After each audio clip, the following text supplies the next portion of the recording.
Ang naramdaman ko po nung time na yun na ni-raid nila ang PJC, nagbigla po ako, nagulat ako dahil hindi ko akalain na gagawin nila yun. Dahil kilala ko po si Pastor Tibuloy. So po kasi akong member ng Kingdom of Jesus Christ.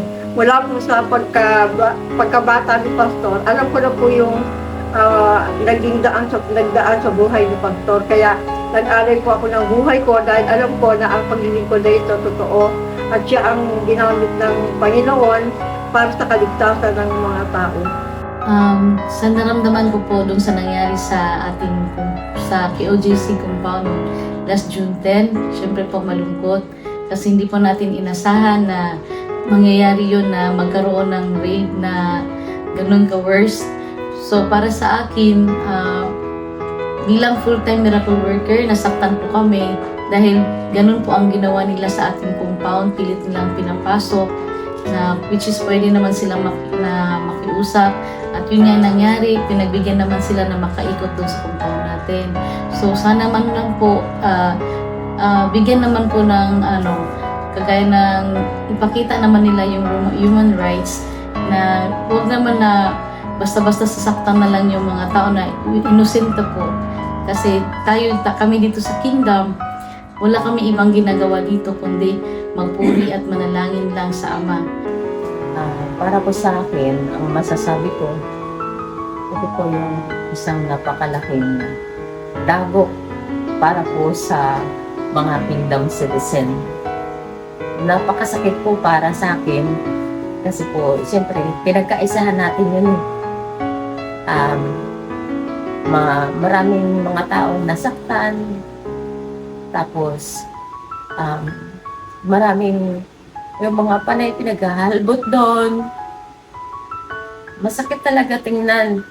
Tapos naging magulo yung compound sa araw na yon na sinira nila yung gate, tapos yung mga tao talaga hinahablot nila. Masakit po talaga, sobrang sakit. Kung may magagawa lang talaga ako para sa araw na yon, na andun ako para tulungan din yung mga tao. So siyempre ang natin, magagawa lang natin ampo, tapos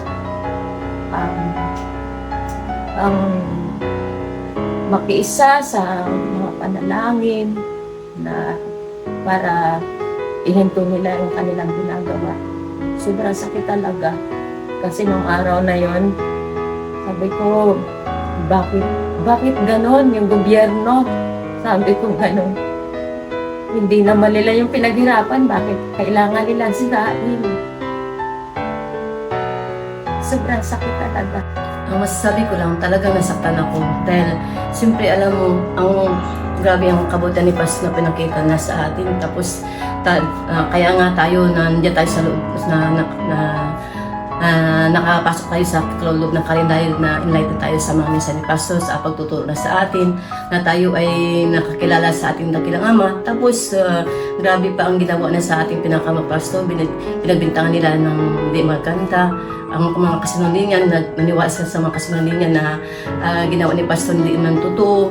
Pero siyempre sa akin masakit yun dahil biro mo sa ginawa nila, mga inosente mga bata, nadamay nila. Tapos gusto nila masain ng kingdom, pakita nila sa taong bayan na grabe ang kasama ni Pastor. Sa akin hindi talaga totoo yun. Masakit talaga sa akin yan. Dahil alam mo, grabe ang pag-ibig ni Pastor sa atin. Marami siyang tinutulungan, pinakita na sa taong bayan ng grabe ang pag-ibig niya. Tumutulong siya sa mga tao, tapos yan ang ginawa niya sa loob ng bansang Karian. Para sa akin, masakit talaga yan. Para sa akin, ang naramdaman ko is na-shock ako dun sa nangyari kasi biruin mo, isa siyang church na simbahan yun, pero ganun yung ginawa ng mga pulis. Pero unexpected kasi, di ba, pag pulis ka, di ba, dapat yung responsable ka. Yung nakita ko doon sa nangyari, lalo na binali sa social media, nakita ko yung grabe yung pang-ano nila sa mga ka-workers namin, grabe nila sinaktan nila. Yung mga taong yun, grabe yun. Nagbagong buhay yun dahil kay Pastor.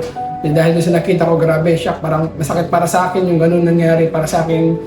kahit wala ako doon, naramdaman ko yung feeling na grabe nilang sinaktan yung mga kapwa naming workers, grabe nila pinagtutulak, sinira ba yung iba nila, yung iba sinira pa yung damit, halos pasukin nila, tapos wala naman sila nakitang ebidensya, halos gumawa sila ng proof na na para magkaroon ng ebidensya, pero wala naman sila nakita. Sabi ko dun sa nangyari, bali hindi ako makapaniwala na yung simbahan na pinuntahan nila nandun, mabubuting tao yung mga nandun, mga nagsisimba at mga mabuting tao, tapos gagawin nila is para sila ng grade ng mga banditong tao. Dala-dala nila yung mga sundalo, mga kapulisan, nakapulgir, tapos sinira pa nila yung bakod, sinira nila yung mga nandun sa KGC compound. Kumbaga hindi ako makapaniwala kasi grabe yung ginawa nilang injustice. Kumbaga hindi naman masamang tao yung inaano nila, tapos nanakit pa sila ng mga tao doon. Yung mga tao doon, mga walang kalaban-laban yun. Tapos ganoon na lang yung gagawin nila. Kumbaga hindi siya tama. Kumbaga napaka ng injustice na ginawa nila. Bilang Kingdom citizens, ang aking naramdaman, yun nga, nagkaroon ako ng puot, nag-peace lalo na sa ginawa ng mga sundaluhan, mga gobyernong kapatid na yun nga, parang ginamit rin yung dahas, imbis na gamitin ito ng kanilang kapangyarihan, lalo na sa panahon na ito.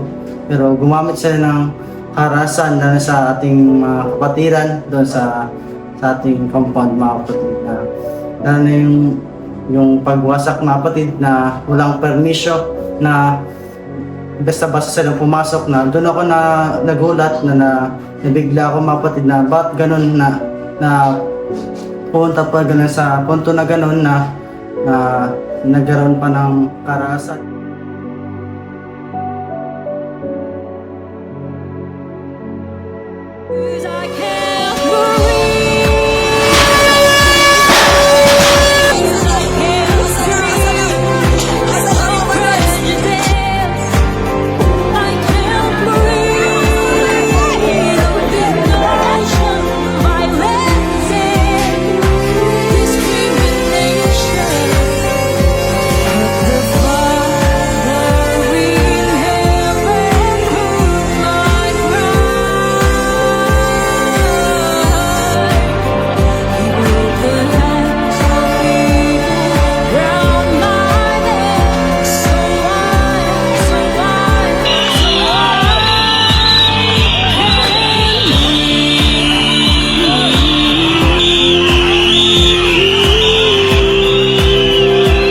But they were really bent on attacking us, I'm sure.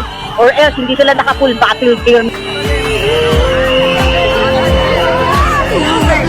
Inyong gibamatay ng mga pulis ng mga inosente. Mutugon Kami, kamo. Mr. Brown, kayo mismo lulusob dito sa mga inosenteng tao.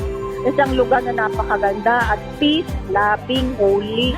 Mga bata na to, nakakita sila ngayon na nahitabo. Namuhay po kami dito ng mapayapa. Namuhay po kami dito, sir. Mababait, mabubuting tao po dito, sir.